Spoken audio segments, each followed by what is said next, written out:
Pour sa 7e édition, la fête médiévale s'est installée à Embrun les 24 et 25 août. Une invitation au voyage dans le temps, une invitation à découvrir l'art de vivre au Moyen-Âge.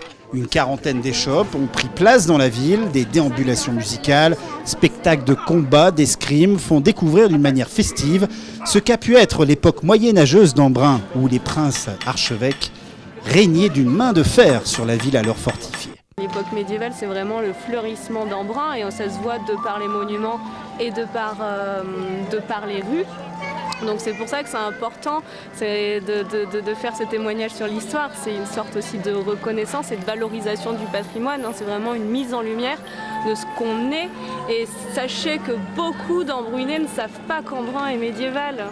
Il y en a beaucoup qui se posent ces questions et donc aussi c'est pour rappeler à tous qu'on a cette histoire, cette pierre qu'elle a du sens, toute la pierre des monuments et tout le vécu.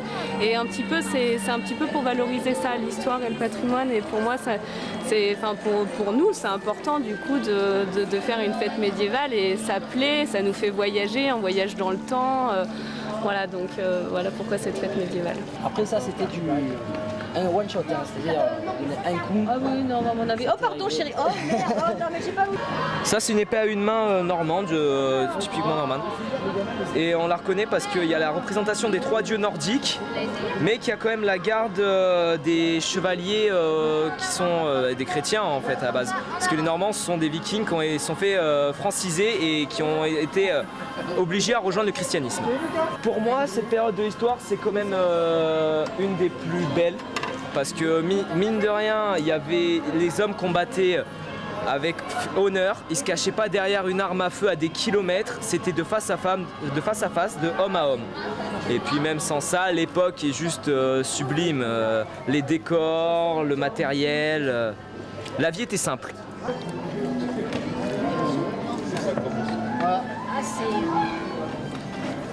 C'est bon. C'est bon ? Oui. Ah oui, c'est bon. C'est très bon. Alors moi je la trouve très très bonne. Elle est bien dosée, c'est ni trop fort, ni fade. Moi j'aime beaucoup. Surprenante. C'est peut-être peu salé pour certaines personnes puisqu'il n'y a pas de sel dedans. Non, c'est suffisamment salé. Vous pensez vraiment que c'était la soupe de l'époque ? Je pense, oui. Non, moi je dirais que c'était la soupe des pauvres. Pas forcément de l'époque. Il n'y a même pas un peu de viande hachée dedans. Des pauvres, oui. C'est la soupe comme elle était au Moyen-Âge en fait. Elle était sur l'âtre toute la journée. Et les gens, quand ils avaient un morceau de viande, rajoutaient un morceau de viande. Quand ils avaient des légumes, rajoutaient des légumes. Et ils mettaient beaucoup d'épices pour justement enlever le goût de faisandé de la viande. Donc il y a tout un mélange d'épices, mais chaque épice a... n'est pas là pour rien. On va dire le gingembre, la cannelle, salé, poivré. La cardamome, elle, aidait à la digestion. Le fenugrec, poivré. Voilà, chaque épice a son rapport dedans. Et bien sûr, après, on n'avait que les légumes qui existaient au Moyen-Âge.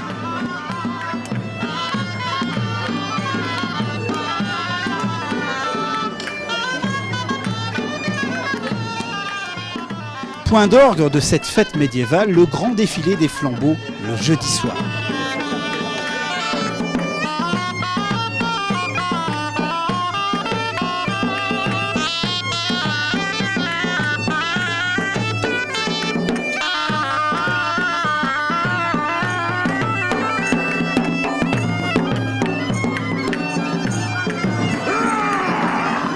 Embrun s'impose alors comme une métropole ecclésiastique d'une province qui s'étend jusqu'à la Méditerranée.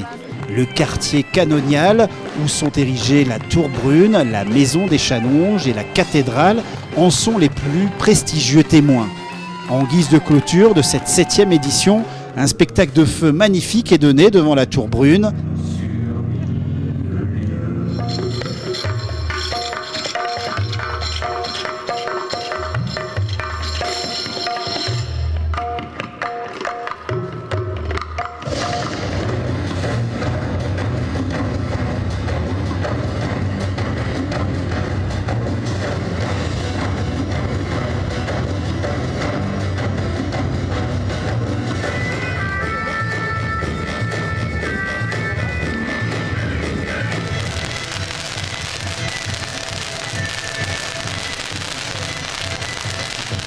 Avant l'embrasement d'un gigantesque bûcher, Embrun, la médiévale, a encore donné de son souffle, un souffle d'un pan de son histoire qu'il faut connaître.